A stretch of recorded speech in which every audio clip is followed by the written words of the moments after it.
So, here you go. On one box with drill bits for wood, except I have one extra there. 7.5 I think we had. And I filled this up. I'm missing 1mm drill bit, I'm missing. And I put the extra small ones in here. It's easy to find. And the rest of them is in this box here. Here I got some crappy bits. You can probably use this for wood or something. One big one.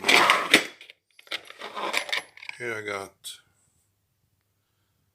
some concrete bits and wood and steel that have a 6-point attachment. And then in all the other boxes here I put extra. So where's my 7.5? I think I will add one. This one, right? Let's see.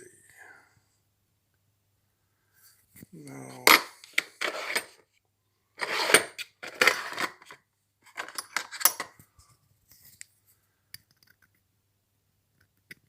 There it is. I think. Here's 7.5. I'm gonna mark these boxes later on. And the top one here I have the odd sizes, like for blind rivets and stuff like that. It's 3.2, 4.8, 5.2. So I got them collected here, all odd sizes. So I got that down tonight. This I'm gonna do this weekend, not tonight. So thanks for watching. Night night.